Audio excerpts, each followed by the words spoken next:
Good morning, everyone. It's a real pleasure to be part of this international workshop to share with you the Cyprus experience. Let's see. My organization is called Limassol District Local Government Organization, LDLGO for short. Limassol is a city in Cyprus located by the sea, where a lot of construction is going on the last few decades. And there is a reason I'm mentioning this, we will see later. Today we will have an overview of the Cyprus water sector. We will cover the institutional and legal framework, see some key facts about our organization, cover the water pricing policy regulations in accordance with Cyprus law, and then we will see how our organization is financing the water sector. Cyprus is located in the Eastern Mediterranean and it has a semi-arid climate. It's one of Europe's most water-poor countries. It ranks second worldwide in terms of water stress. This means that each year Cyprus uses almost all of the water nature can produce.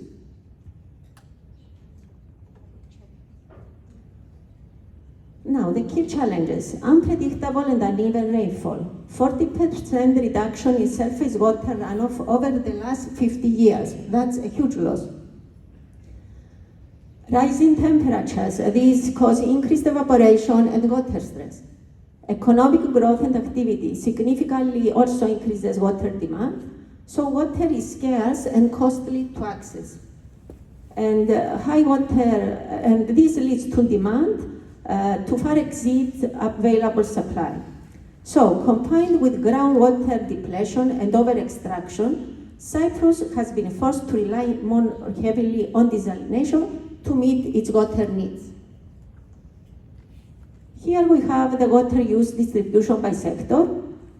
As you can see, irrigation is up to 60%, drinking water for household is up to 30%, tourism is 5%, and industry and livestock 3% each. I think it's worth mentioning here that in Cyprus is a popular tourist destination.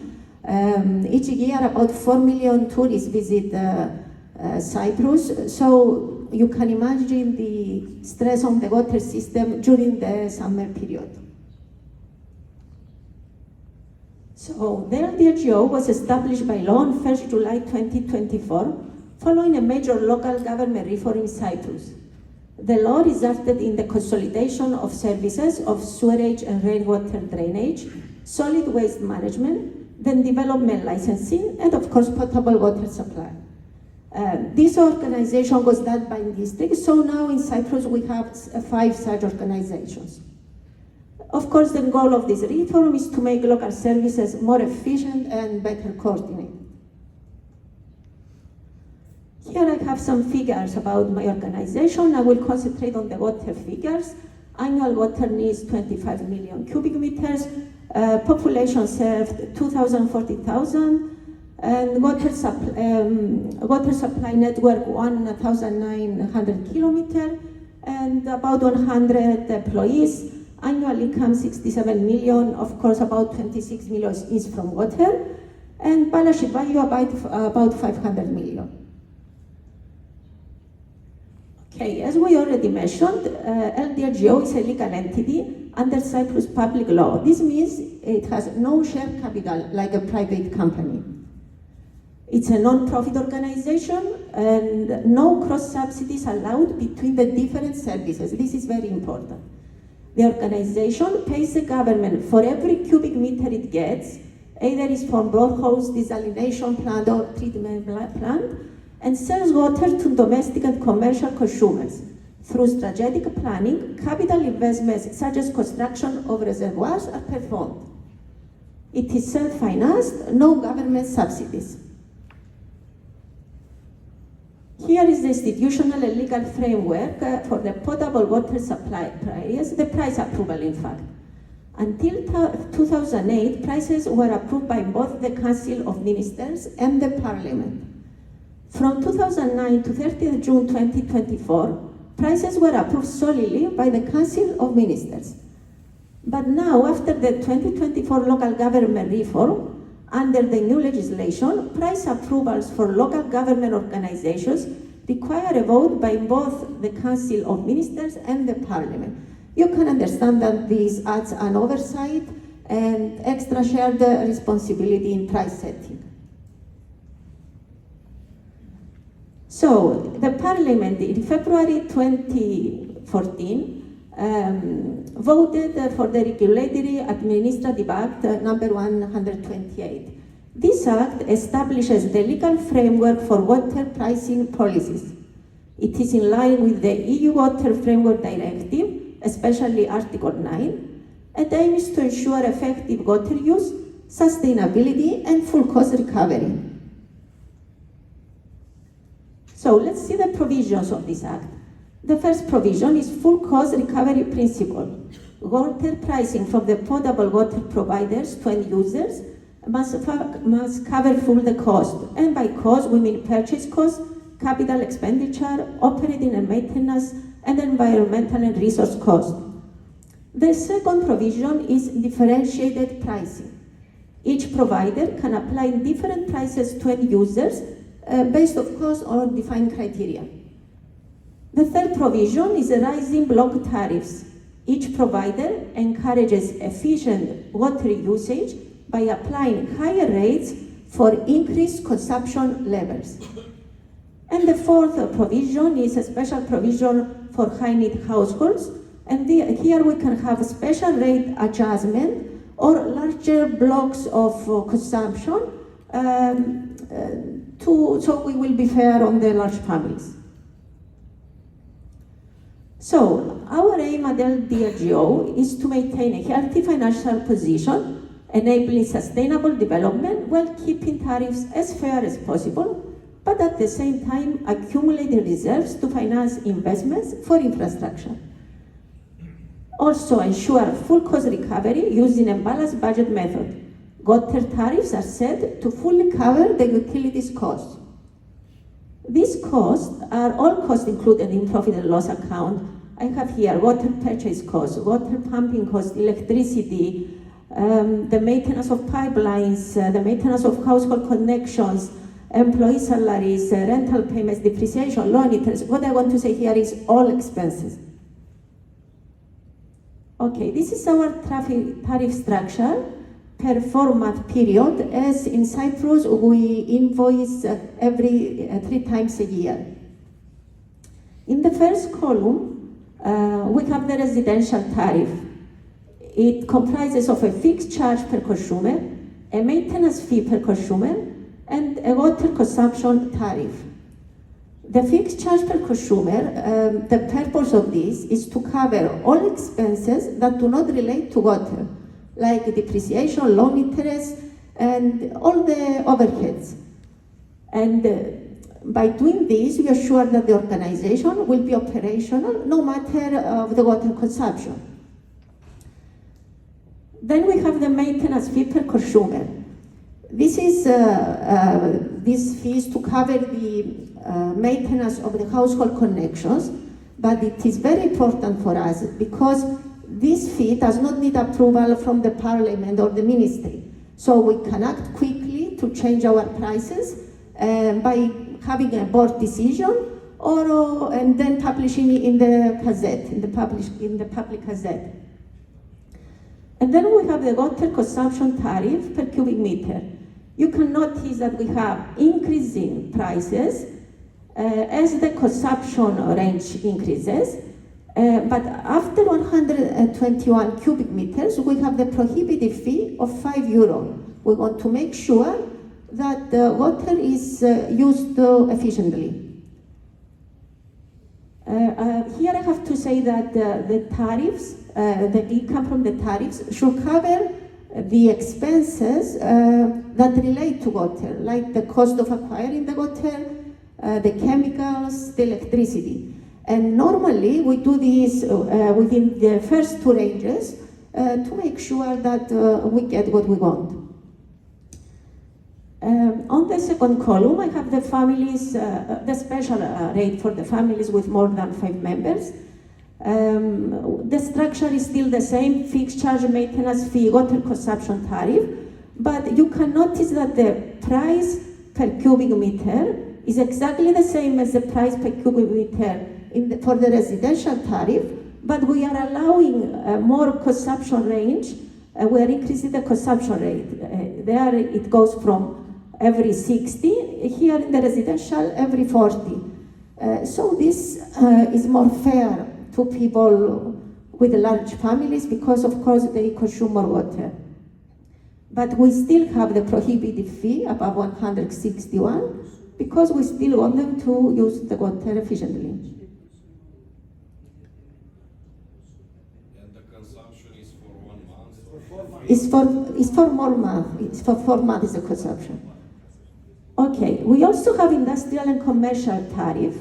It comprises a fixed charge, a maintenance fee charge, water consumption tariff, the same structure, but you can see that the range is larger and also the price is increasing because we want to adjust to reflect the nature of the industries that they consume more. So, tariff structure should be fair and balanced. Residential category and industrial category should have the same average price, and with this I mean total income per category divided by total consumption per category. This means that no cross-subsidy between residential and industrial category. We are not allowed to punish, let's say, the hotels because they do a lot of consumption. It's not allowed by law. And total income from water charge, including fixed charge and maintenance fees, should cover all expenses and have a break-even position so that water rates are kept as low as possible. And then we have the question, how should we finance the capital expenditure? The LDRGO undertakes the expansion of the water supply network following applications from owners of new land parcel subdivisions. The owners are covering the relevant fees and construction costs in the first place, and then the owners, in addition, they pay the following fees: water supply fees for plots per plot of land, and in the second column, water supply fees for buildings per square meter of building area. You can notice there that we start from 451 cubic meters. This means that up to 451, there is no charge. So from this income, each year a reserve is created, and these same funds are used to finance our investments according to our strategic planning, of course. And we also get financing from participation in EU projects. Nowadays we are in 6 EU projects for about more than 20 million. The major one is, the main project is Limassol Smart Water Network Living Lab for about 13 million. It's smart meters, quality and pressure sensors, automation, data analytics, these things. So here is like a summary of how to finance the investments. Of course, you have the traditional long-term debt, or a company, if the legal status allows it, can even issue a bond. We have the capital reserves that we set save funds from previous years for planned investments, the government or the EU grants, then developer contributions, public-private partnerships. Private sector helps finance, build and operate infrastructure, and the organization normally has a monthly or yearly charge, which is easier to get through to the profit and loss account. And finally, we have rate-based surcharges, extra charges in water rates dedicated to capital projects. The last one is allowed according to our new legislation, but we haven't applied it yet because it's not so easy. Areas in Cyprus are small, so we are giving it a big thought about this before we do it. So, concluding, if you manage to finance your expenses with the water tariffs using a balanced budget method, and use other sources of income to finance the infrastructure, that you manage to keep your water bill as low as possible, as affordable as possible, as fair as possible. And we all know the meaning of this. Thank you for your attention.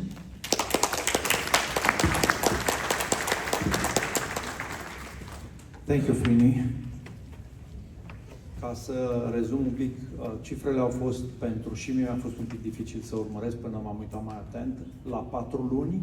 Pe scurt, ar trebui să împărțim acele tranșe la 4 și avem până la 10 metri cubi, care este pentru o familie și în România un consum, să zicem, obișnuit. Avem un tarif surprinzător de mic după mine, este sub 1 euro. There is VAT, Frini, on water tariff? Sorry? There is VAT on... Yes, there is VAT, 5%. 5% e TVA-ul. Există și o parte fixă de 16 euro per family per month. Per month or per 4 months? Performance. Așadar, 4 euro pe lună vine partea fixă, partea de întreținere 1,5 pentru fiecare familie. Așadar, toată lumea plătește 4 și cu 6 euro.